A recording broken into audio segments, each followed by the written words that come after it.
Bro உங்களை நான் note பண்ணி மேலே சவுண்டாக பேசுகிறாங்க. வணக்கம். வந்திருக்க மீடியா நண்பர் அவர்களுக்கும் என்னுடைய பணிவான வணக்கம் தெரிவிச்சுக்கிட்டு, நான் போன மிஷினில் சொன்னேன், ஒரு ஃபங்க்ஷனில் சொன்னேன், ஆடி மாதம் அற்புதமான நாள். அதே ஆடி மாதத்தில் கடைசி வெள்ளி வரப்போகுது.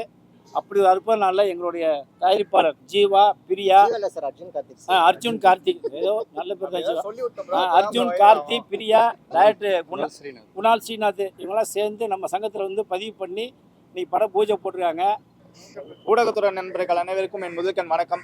ஸோ ஒரு படத்தை வெளியே எடுத்துகிட்டு வந்து இப்போ வந்துட்டு அந்த படத்தை ப்ரமோட் பண்ணி மக்கள்கிட்ட எடுத்துகிட்டு போய் சேர்க்கறது வந்துட்டு எவ்வளோ பெரிய விஷயம், எவ்வளோ பெரிய கஷ்டன்றது நம்ம எல்லாருக்குமே தெரியும். அந்த வகையில் அர்ஜுன் ப்ரோ வந்துட்டு இன்னைக்கு ஒரு ப்ரொடியூசர் ஆகி ஹீரோவாக வந்துட்டு அவர் படத்தை லான்ச் பண்ணும்போது கண்டிப்பாக நம்ம எல்லாருமே வந்துட்டு நம்ம வீட்டு பிள்ளைங்களை எல்லாருக்குமே வந்துட்டு நம்ம தான் சப்போர்ட் பண்ணோம். ஸோ அந்த மாதிரி உங்கள் வீட்டு பிள்ளைகளாக நினச்சி எங்கள் எல்லாருக்குமே வந்துட்டு சப்போர்ட் பண்ணி இந்த படத்தை வந்துட்டு அடுத்த லெவலுக்கு எடுத்துகிட்டு போவீங்க. இந்த மாதிரி புது ப்ரொடக்ஷன் கம்பெனிஸ் உள்ள வரதே வந்துட்டு இப்போ ஒரு பெரிய ஸ்ட்ரகிள். ஏன்னா இப்போ வர எல்லா கம்பெனிஸுமே வந்துட்டு ஒரு பெரிய ஹீரோ வச்சு படம் பண்ணுறது மட்டும் தான் டார்கெட்டாக வச்சிருக்காங்க. புதுசாக வர யாருக்குமே வந்துட்டு வாய்ப்புகள்ன்றது வந்து ரொம்ப கம்மியாக இருக்குது. அந்த வாய்ப்பு கிடைக்காத வகையில் வந்துட்டு நானுமே வந்துட்டு நிறைய நாள் ஸ்ட்ரகிள் பண்ணியிருக்கேன். என் படம் வந்துட்டு ஒரு மூணு மாதத்துக்கு முன்னாடி சாத்தானுன்ற படம் வந்துட்டு தேட்டரில் நல்லா 42 நாள் ஓடிச்சு. ஆனாலும் பெருசாக எங்களால் வந்துட்டு பெரிய ரெவன்யூ பண்ண முடியல. ஏன்னா அதுக்கான ப்ரமோஷன்ஸ் எதுவுமே இல்லை. புது படங்கள் புது ஆர்டிஸ்ட் உள்ளே வரும்போது அதுக்கான சப்போர்ட் வந்துட்டு மக்கள்கிட்ட வந்து பெருசாக கிடைக்க மாட்டேங்குது. ஸோ அந்த வகையில் இப்போ புதுசாக வர டீம்ஸ்க்கு வந்துட்டு அப்கமிங் டீம்ஸ் எல்லாருக்குமே வந்துட்டு நீங்கள் சப்போர்ட் பண்ணிங்கன்னா தான் நல்ல படங்கள் வந்துட்டு வெளியே வர ஆரம்பிக்கும். ஸோ நல்ல படங்கள் நிறைய வந்துட்டு சின்ன பட்ஜெட்டில் பண்ணுற படங்களை வந்துட்டு யாருமே பெருசாக கண்டுக்கிறது இல்லை. ஸோ சின்ன பட்ஜெட்டில் பண்ணுற படங்கள் வந்துட்டு நிறைய நமக்கு தெரியாமே அழிஞ்சு போயிடுது. ஸோ அந்த மாதிரி இப்போ வந்துட்டு புதுசாக வர டீம்ஸ் எல்லாருக்குமே சப்போர்ட் பண்ணோம். அந்த வகையில் கேபுக்கு வந்துட்டு நான் என் சப்போர்ட்டை கொடுக்கறதுக்காக வந்திருக்கேன், அர்ஜுன் ப்ரோக்காக வந்திருக்கேன். ஸோ இந்த படத்துக்கு நீங்களும் சப்போர்ட் கொடுப்பீங்க அப்படின்றத வந்துட்டு நாங்கள் நம்புகிறோம். ஸோ நன்றி, வணக்கம். நீங்கள் தான் பண்ணணும். ஆக்சுவலி இவர் பிக் பாஸ் FJ கேள்விப்பட்டிருப்பீங்கன்னு நினைக்கிறேன். லாஸ்ட் சீசன் தெரியும் இல்லைங்களா? ஸோ இவரு நம்ம நல்ல ஒரு பெரிய ரோல் நம்ம படத்தில் பண்ண போகிறாரு. நாங்கள் எங்களுடைய குரூப்பு போய் மினிஸ்டர் ராஜ்மோகன் போய் பார்த்தோம். அவர் சொன்ன ஒரே வார்த்தை நீ கேட்டதை சொல்ல, அவர் போனே வாங்கினாரு, புன்னையோடு கூப்பிட்டாரு, வாங்கன்னு சொல்லி நாங்கள் சால்வை கொடுத்தா வாங்கலை, இல்லை வேறு ஏதாவது புக்குன்னு கொடுங்க, சரி நெக்ஸ்ட்டு வந்து கொடுனாரு. அப்போ சொன்ன ஒரே வார்த்தை, உங்களுக்கு என்ன வேணுமாலும் செய்கிறேன், நீ தைரியமாக கேளுங்கன்னாரு. இது என் உண்மையாக, இது சத்தியம், என்னோட கூட அந்த அத்தனைலாம் சொல்லி ஏதோ சொல்லி ரொம்ப சிரிச்சாரு. அதனால தான் நாங்கள் எந்த ஒரு கோரிக்கை வைக்கல. என்ன காரணம், அவரே செய்கிறேன்ட்டார். இப்போ இடையில கூட பார்த்தீங்கன்னா இந்த PRO மீட்டிங் நடந்துச்சுங்க. அந்த PRO மீட்டிங்கில் வந்தார், நீட்டாக சொன்னார், குட்டி படத்தில் நாங்கள் எல்லாத்தையும் நாங்கள் வந்து மானியம் கொடுக்குறோம் அப்படி சொல்லியிருக்காரு. என்ன காரணம், இப்போ ஒரு வார்த்தை சொல்லிட்டப்போ திருப்பி அதையே நம்ம போய் சொல்லக்கூடாதுல்ல. ஏன்னா இப்போ இவன் ஜால்ரா படம் வரான்னு சொல்லுவான். அப்படின்னால ராஜ்மோகன் 100% விஜய்ட்டு சொல்லி செய்வார். அதனால் விஜயை பொறுத்த வரைக்கும் ஒரு 35 வருஷம் சினிமாவில் இருந்து வந்து இன்றைக்கி அவர் எவ்வளோ கஷ்டப்பட உங்களுக்கு தெரியும். நீங்களாம் பார்த்து வரீங்க. என்றைக்கு நாளைய தீர்ப்புலேருந்து இன்னைய வரைக்கும் அவர் பட்ட கஷ்டங்கள் கொஞ்சம் இல்லை. அவர் நீ சிஎம் ஆகிறதுக்கு காரணமே அரசியல் பொலிட்டிக்கலில் உள்ளதை கொண்டு போய் உள்ளே திணிச்சு தான் அவர் நீ கொண்டு வந்து அவர் அரசியல் தலைவர் ஆக்கிட்டாங்க. அதனால் கண்டிப்பாக அவர் சினிமா செஞ்சு அவன், ஏன்னா அவர் இப்போ எல்லா தலைகளையும் பார்த்து வந்துட்டால சினிமா கண்டிப்பாக செய்வார். அதோட உத்தரவாதம் கொடுத்துருவாங்க. போன ஸ்பீடில் சொன்ன முதல் வார்த்தை தான், வாங்க என்ன வேணுமோ செய்கிறோம் அப்படின்னா. அதுக்கு மேலே நாங்கள் போய் என்ன அவர்கிட்ட நாங்கள் கொடுக்க வேண்டியது, நல்ல படம் எடுத்து நல்ல ஒரு இதுமாரி ஆளுகளை உருவாக்கி கொண்டு கொடுத்தோம்னா, சின்ன தட்டு பெரிய தட்டு, சின்ன படம் பெரிய படம் எதுவுமே கிடையாதுங்க. நீ படம் ஒழுங்காக எடுங்க, தியேட்டரில் தேடி வருவாங்கங்க, டிஸ்ட்ரிபியூட்டர் தேடி வருவாங்கங்க, எல்லா டிவி சேனலும் வருவாங்கங்க. படம் நம்ம ஒழுங்காக எடுத்துட்டா எந்த சேனலுமே தட்ட மாட்டாங்க, எந்த ஒரு தேட்டருமே வேணான்னு சொல்ல மாட்டாங்க. என் படத்தையும் ஒரு நேரத்தில் சன் டிவியில் கூப்பிட்டு என்னோட படத்தை டாப் 10 கூப்பிட்டாங்க. என் படம் ஓடலைங்கிறது அப்புறம், ஆனால் என்னோட படத்தை சன் டிவியில் பொண்ணு கூப்பிட்டு கேட்டாங்க, டாப் 10 படத்தை கொடுங்கன்னு. எப்படின்னா 2014 மோடி அன்றைக்கி எலெக்ஷனு, இந்தியா முழுக்க லீவு, அன்றைக்கி என் படம் மட்டும் தான் ரிலீஸு.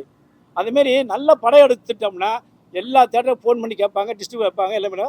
ஆனால் இந்த கேப் படம் மிகப்பெரிய வெற்றி எடுத்து இவங்க நல்ல படத்தை எடுக்கணும். யாருமே நம்ம குறை சொல்ல வேணாங்க, நீங்கள் ஜெயிச்சு வாங்குங்க. நீங்கள் சொல்லுவாங்களே, இருக்கிற ஒழுங்காக இருந்தால் சரிங்க, ஒழுங்காக சிறப்பாங்கிற மாதிரி நல்ல படத்தை எடுத்துட்டா எல்லோரும் அவங்க சாதாரண ஒரு யூடியூப் கூட வாங்கி போடுவான் ஒரு அமௌண்ட்டு கொடுத்து. நான் யூடியூப் வரைக்கும் 10,000 விற்றேன். அதனால் படம் நல்லா எடுத்தால் அரசாங்கம் சப்போர்ட் பண்ணும், தேட்டர்கள் சப்போர்ட் பண்ணுவாங்க, டிஸ்ட்ரிபியூட்டர் வருவாங்க, எல்லா சேனலும் வாங்குவாங்கிறது என்னோட உண்மையான கருத்து. இப்போ கட்டா குஸ்னு ஒரு படம் ஒன்று வந்துச்சு. அந்த படத்தை நான் போய் கமலா தேட்டரில் போய் பார்த்தேன். ஆர்டிஸ்ட் பெரிய வேல்யூ யார், விசாலா, அவர் பெரிய விசால் இல்லை, பெரிய இது இல்லை, கஷ்டப்பட்டு 3 வருஷமோ 4 வருஷம் கஷ்டப்பட்டு படம் ஒவ்வொரு சேனலும் எடுத்து நீ ரிலீஸ் பண்ண. இன்னைக்கு படம் வந்து 45 கோடி 50 கோடி வசூலாச்சு. நான் என்ன சொல்கிறேன்னா, நீங்கள் ஆர்டிஸ்ட்டை விட்டுருங்க. நீங்கள் எப்போ பார்த்தாலும் பார்த்தீங்கன்னா நடிகர் ரஜினி, கமல், விஜய், அஜித், சூர்யா, சிம்பு, தனுஷ், சிவகார்த்திகேயன், விஜய் சேதுபதி, கார்த்தி, சூர்யா அப்படிலாம் வைக்காதீங்க. அவங்களும் எப்படி வந்தாங்க யோசிச்சு பாருங்க, நல்லா யோசிச்சு பாருங்க. ரஜினி எப்படி வந்தார் 14 அந்த ஒரு படத்தை எடுத்து பாருங்க, அவரோட மூஞ்சியை பாருங்க, கவுண்டமணியோட மூஞ்சியை பாருங்க. கவுண்டமணி தான் உலகத்தில் சூப்பர் ஸ்டார் தெரியுமா உங்களுக்கு? கவுண்டமணி படம் வச்சு நீங்கள் எவருமே நடிக்கலைங்க. அதனால் அப்படி எதுவுமே யோசிக்காதீங்க. நம்ம ஆளுங்க படத்தை நல்லா எடுக்கணும். எடுத்தா இப்போ இந்த இதை போய் பார்க்கலாம். இப்போ கட்டாகுஸ்தி போய் நான் போய் எங்கள் ஃபேமிலியோட படம் பார்த்தேன். நல்லா இருக்கு, நல்லா ஒரு இடம் பார்க்குற மாதிரி இருக்குல்ல. இது அந்த ஆளு பெரிய ஹீரோ கிடையாதுல்ல. விஷால் யாரும் சொல்லுவாங்களா? விஷால்னு சொல்லி விஷ்ணு சொல்லுவாங்க. அதுமாரி நீங்கள் படம் நல்லா எடுங்க, எல்லோரும் பார்ப்பாங்க, கண்டிப்பாக படம் ஓடும். நான் தான் அந்த டீமு தான் இப்போ சொல்லிங்க தெரியுங்களா. அந்த டீமு கரெக்டாக அமைஞ்சிச்சுன்னா இப்போ ஒரு டைரக்டரு, ப்ரொடியூசரு, ஹீரோலாம் அந்த கோஆப்ரேட் பண்ணி ஒன்றா ஒத்துமையாக நடிக்க வரணும். அந்த ஒத்துமை சில சமயம் சரிசாகும் போது இல்லை. படம் பார்க்கும்போது ஒரு 2 மணி நேரம் போர் அடிக்காம படம் எவனுமே எடுக்கிறது இல்லை சில பேர். அந்த 2 மணி நேரம் உட்காந்து அடுத்த சீன் ஏந்துச்சானா தேட்டர் ஃபோன் பண்ணி படத்தை கேட்குறாங்க, எனக்கு கொடுத்தா ஒரு வாரம் அப்படின்னு. அப்போ வசூலாயிரும். அதனால் நம்ம ஆளுங்க படம் நல்லா எடுக்கணும். இப்போ நம்ம இவர் வாத்தியார், ஹெட் மாஸ்டராக என்ன இருக்கீங்க, டீச்சரு, இவருக்கெல்லாம் பார்த்தீங்கன்னா நல்ல நாலேஜ் இருக்கும். இவர் வந்து இப்போ நல்லா கதை எடுக்கும்போது இவர் சார் வந்து ஃபைனான்ஸ் பண்ணணும், இவர் நல்லா சப்போர்ட் பண்ணால் படம் நல்லா வரும். இதுதான் உண்மை. பணம் நல்லா இருந்து படம் எடுத்தால் படம் கண்டிப்பாக சிக்ஸாகும். சொல்லுங்கள் வேற. அப்புறம் இன்னொன்று, அவர் மீடியாவில் நான் ஒரு மீடியாவுக்கு ஒரு முக்கியமான சொல்லுங்கள் கருத்தை. எல்லாருமே வந்து விஜய் வந்து எல்லாருமே வந்து சொல்லிட்டு இருந்தாங்க. அவங்கள ஃபேமிலியை பற்றி எல்லா அரசியல்வாதியிலேருந்து எல்லா மீடியா கூட்டு பேசிட்டு உங்களை வந்து மீடியா வந்து விஜய் யாரையும் பார்க்கலன்னு இப்போ சொல்கிற நேரத்தையெல்லாம் பார்த்துருப்பீங்க. அவங்க மனைவி வந்து கேஸை வாபஸ் வாங்கிட்டாங்க. நல்லா பார்த்துங்க. படத்தை ஜனநாயகம் படத்தை முதல் நாள் அவங்க தான் படத்தையும் பார்த்தாங்க. அப்போ ஒவ்வொரு ஃபேமிலிலையுமே சண்டை வரதான் செய்யும், சமாதானம் ஆக தான் செய்வாங்க. அப்போ இனிமேல் வந்து இந்த விஜயை வந்து ஒரு முற்றுப்புள்ளி வைக்கணுங்கிறது என்னோட கருத்து. என்ன காரணம் கேட்டிங்கன்னா, அவங்க என்னங்க எல்லாருக்கும் சண்டை வராமல் யாருங்க இருக்கா? இப்போ என் வீட்டில் எடுத்துங்க, மாதத்தில் 2 நாள் சண்டை வரும், பேச மாட்டோம். அப்புறம் பசங்க மூலியமா அதேமாதிரி அவர் பையன் சொன்னார் பாருங்க, நீங்கள் ஹாலிவுட்டில் ஒரு ஹீரோ போட்டால் யாரும் எடுப்பீங்க, எங்கள் அப்பா தான் போட்டு எடுப்பேன்னு சொன்னால. இதுதாங்க உண்மையான ஃபேமிலி. அதனால் யாரோடைய ஃபேமிலி ஃபஸ்ட்டு மீடியாவில் வந்து கூப்பிட்டு கேட்காதீங்க. இது தயவுசெய்து தப்பாக நினைக்காதீங்க. ஒரு கேள்வி கேட்கும்போது அரசாங்கத்தை பற்றி கேளுங்க, மக்களுடைய நலனை பற்றி கேளுங்க, இன்னொன்று செய்யல திட்டங்களை கேளுங்க. யாரோட தனிப்பட்ட முறையில் ஒரு ஃபேமிலி கூப்பிட்டு பேசாதீங்க. ஏன்னா அவர் விஜய் வந்து எங்கள் சினிமாத்தில் சேர்ந்ததுனால இந்த மீடியமில் கேட்டுக்கிறேன், எந்த சூழ்நிலையும் நீங்கள் விஜயை கூப்பிட்டு பேட்டி எடுத்தீங்கன்னா பேட்டி கொடுப்பார். அவரோட ஃபேமிலியவும் அவரை சுற்றியுள்ள வாழ்க்கை எது கேட்காம நீங்கள் எடுத்தீங்கன்னா கண்டிப்பாக விஜய் வாரத்தில் ஒரு நாள் மீட்டிங்கு மீடியா சந்திப்பாருங்கிறது என்னோட தனிப்பட்ட கருத்து இல்லை, ஆணித்தரமான கருத்து. ஆமாம், ஒவ்வொரு வாழ்க்கையிலும் ஏங்க யார் வீட்டில் சண்டை இல்லை? எல்லாம் ஏன் நீங்கள் சிஎம் வீட்டில் சண்டை இல்லையா? ஸ்டாலின் வீட்டில் சண்டை இல்லை, ரஜினி வீட்டில் யார் இல்லை?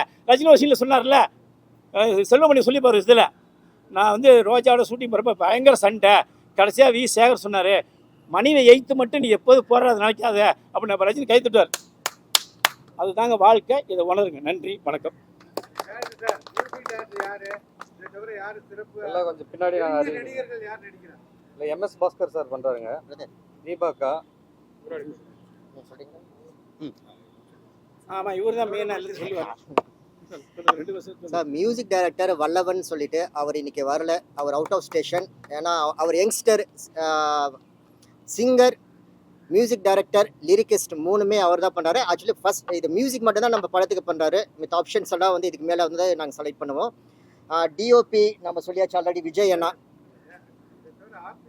ஆர்டிஸ்ட் வந்து பார்த்தீங்கன்னா எம்எஸ் பாஸ்கரன் சார் பண்ணுறாரு, மொட்டை ராஜேந்திரன் சார் பண்ணுறாரு, தீபாக்கா பண்ணுறாங்க.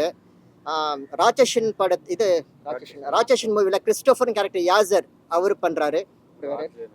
நம்ம எஃப்ஜே எங்க அவரு நம்ம எஃப்ஜே ப்ரோ பண்ணுறாங்க. அடுத்தது வேறு ஒரே நிமிஷம். சின்ன படத்துக்கு நிறைய பேர் சொல்கிறாங்க சப்போர்ட் பண்ணலன்னு. சில ஆர்டிஸ்ட் நம்பி காசு கேட்டால், அமௌண்ட் கேட்டால் நல்லா சொல்ல உண்மையாக போடுங்க. வீட்டில் சும்மா தான் இருப்பான். கேட்டால் 4 படம் சொல்லிட்டு ஒரு நாளைக்கு 10,000 தான் வாங்குவாப்புல. உண்மை சொல்லுவாப்புல, சீக்கிரம் 10,000 வாங்குவாப்புல. ஆனால் 50,000 4 படம் புக்கிங் இருக்குது, டைம் இல்லை அப்படின்னு. சரி நம்ம வேணாலும் வந்துட்டேன். 3 நாள் இது என்னோட ஆஃபீஸில் ஒருத்தர் மீட்டிங், ஒரு ஆஃபீஸ் போட்டிருந்தார். அப்போ வந்து அவர் நடிகர் பேர் சொல்ல விரும்பலை. அவர் இப்போ அது இந்த வெற்றி கொடியில் நடித்தார். ஒரு நாளைக்கு வந்து 3,000 சம்பளம் கேட்டார். அவர் வந்து அங்கேருந்து வந்து இல்லை வேணும்னு சொல்லிட்டு அவர் வந்து என்ன சொன்னார், அண்ணா 3,000 சொல்கிறேன், நான் ஒன்றும் சொல்ல முடியாதுப்பா, அவர் தான் பிடிச்சிரு, நான் தலைவராக நான் ஒன்றும் சொல்ல முடியாது. அதுக்கப்புறம் 2 நாள் கழிச்சு 1000 ரூபா தர சொன்னார். எவ்வளோ இது சத்தியமாக கடவுள் மேலே 1000 ரூபா தரேன்னார். 1000 ரூபானோடனே மறுபடியும் 2 நாள் கழிச்சு ஃபோன் பண்ணி வர்றேன்ட்டார். இதுதான் சினிமா. ஒரு படத்தை காப்பாற்றினா நடிகர்கள் இன்னும் திருந்தணும். அவங்க என்ன பண்ணுறாங்கன்னா, ஒரு படம் நடிச்சோன்னா அடுத்து நம்ம தான் சிஎம். இப்போ அப்படி தான் லெவல் நினச்சிட்டு இருக்கான். எப்படி இந்த விஜய் வந்தோடனே ரோட்டில் வரவங்களாம் சிஎம், வரவங்களாம் சிஎம் நினச்சிருக்கான். அதெல்லாம் எவ்வளோ சாதாரண விஷயம். நான்லாம் 40 வருஷத்துக்கு மேலே அரசியலுக்கு வந்தனாலாம் பார்க்கலையா. அதனால் யாரையுமே முன்ன வரும்போது காற்றுல தூத்திக்கும் போது கொடுக்கறத வாங்கி நடிங்க. எவன் வேணுமாலும் வரலாம், நான் வருவேன் என் நாளைக்கு. யாரும் இல்லை. நான் என்ன சொல்கிறேன், விஜயை வந்து காரணம் கட்டி உழைச்சி வா. சரி விஜய் எவ்வளோ கஷ்டப்பட்டாங்க தெரியுமா? நீ நினைக்கலாம் அவங்க அப்பா டேட்னு. காவலன்னு ஒரு படம் தெரியுமா? அந்த படத்தை கூட ஃபஸ்ட்டு ஆரம்பித்தது 7 அங்கே தான்யா. காவலன் படத்தை ரிலீஸ் பண்ணுவேன். அப்போ தான் எஸ்ஏ சந்து போய் ஜெயலலிதா போய் பார்த்தாங்க. உனக்கு என்ன தெரியும் வரலாறு? அதுக்கப்புறம் சர்க்கார் இப்படி படத்தில் அண்ணாதிமுக கவர்மெண்ட்டுக்கு படத்தை ஓடணுமே இதே காசில் அடித்து உடச்சி போட்டு நான் கண்கூட பார்த்தேன். அதனால் யாரையுமே அவங்களோட வளர்ச்சியை வந்து ஒதுக்கி விட்டுருணும். அவனை நோண்டிகிட்டே இருந்தால் அவன் தான் அடுத்து வந்துகிட்டே இருப்பான். அதுமாரி யாரையுமே ஒரு நடிகராக ஒரு நடிகர் வளரும்போது ஒரு சின்ன பிடிச்சரா பெரிய பிடிச்சரா இன்னும் யோசிச்சு காசு கேளுங்க. 3000 கேட்டவரே 1000 ரூபாய்க்கு வந்து நடிக்கிறாருன்னா இதை தெரிஞ்சுங்க. 2015 இன்றைக்கி 50,000 வாங்க. அதுமாரி சின்ன படத்துக்கே வாங்கிக்க மாட்டேங்கிறாங்க. என்கிட்ட சொல்கிறாங்க, சார் நான் மொட்டை ராஜன் போய் கேட்டேன், ஒரு நாள் 2 லட்ச ரூபாய் கேட்குறாரு. அவர் போய் நான் சொல்ல முடியுமே? நான் ஒன்று சொல்ல முடியாதுப்பா, நீ முடிஞ்சா ஓட்டு போடு.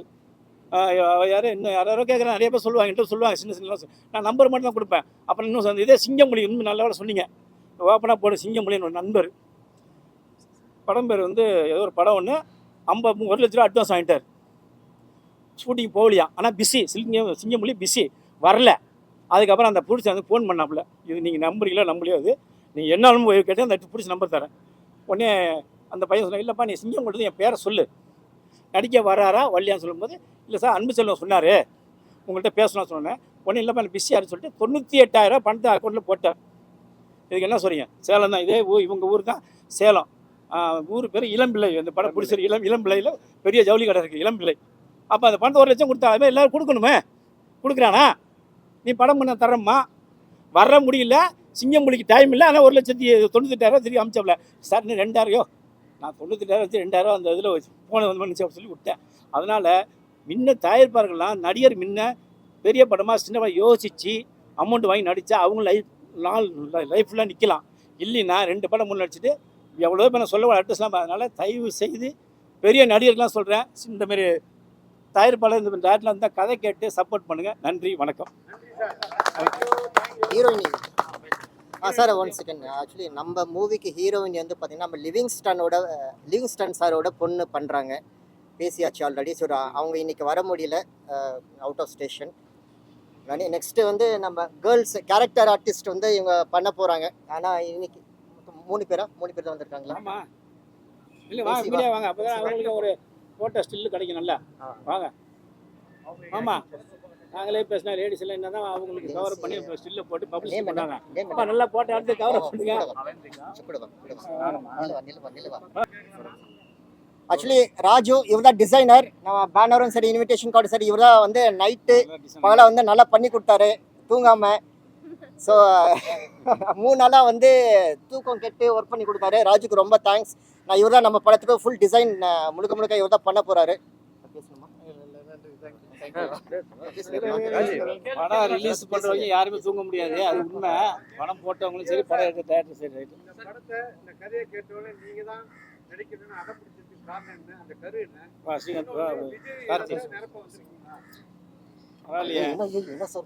பரவாயில்லப்பா, சொல்ல முடியாது எப்போ யார் என்ன நடந்து சொல்ல முடியாது. இப்போ விஜய் நினச்சி பார்த்தாரா முதலமைச்சர் வருவோம்னு? சும்மா கிடந்த ஊதி கிடந்த ஆண்டிக்கிற மாதிரி காவலில் ஆரம்பித்து இன்னைக்கு ஆரம்பித்து முதலமைச்சாங்கன்னா அதான் நேரம் டைமு. சார் டைரக்டர் வந்து முதலாக வந்து டைரக்டர் முதலாக பார்த்தீங்கன்னா இந்த கேப் படத்தை பற்றி சொன்னாங்க. அதுக்கப்புறம் இன்னும் எக்ஸ்ட்ரா ஒரு 2 ஸ்டோரி வந்து கன்வே பண்ணாங்க. நான் சொல்லிட்டேன், மற்ற ஸ்டோரி எனக்கு கன்வே பண்ணாதீங்க, எனக்கு கேப் இந்த ஸ்டோரி எனக்கு போதும். மற்ற ஸ்டோரி கன்வே பண்ணிங்களான்னா நான் வந்து கன்ஃபியூஷன் ஆகிடுவேன். நான் எனக்குள்ளே வந்து நிறைய தாட்ஸ் வந்து ரன் ஆகிட்டு இருக்கோம். ஸோ அதனால் வந்து கேப் நான் பண்ணுறேன். நான் கேப் எதுக்காக பண்ணுறேன்னா இது ஒரு டிஃப்ரெண்ட்டான ஸ்கிரிப்ட். ஏன்னா அதை சொல்லக்கூடாது. ஏன்னா சொன்னது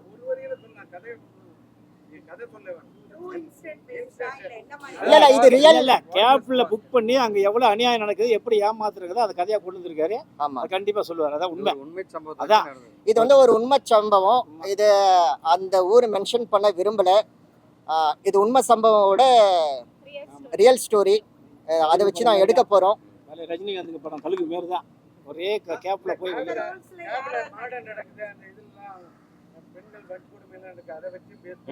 ஆமாங்க சார், அதை பேஸ் பண்ணி தான் சார் வந்து இப்போ பாலியல் நிறைய வன்கொடுமையில நடக்குது இல்லைங்களா சார்? அதை பேஸ் என்னென்ன நடக்குது அது அத்தனையும் கொண்டு வந்திருக்காரு சார். என்கிட்ட ஒரு வழி சொன்னாரு, அதை பட் அவர் தான் சொல்லணும், நான் சொல்லக்கூடாது.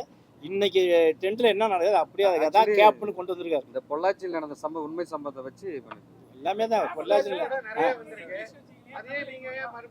தமிழ்ல வந்து டாக்ஸா மாதிரி பண்ணியிருக்கேன் சார். நாங்கள் என்ன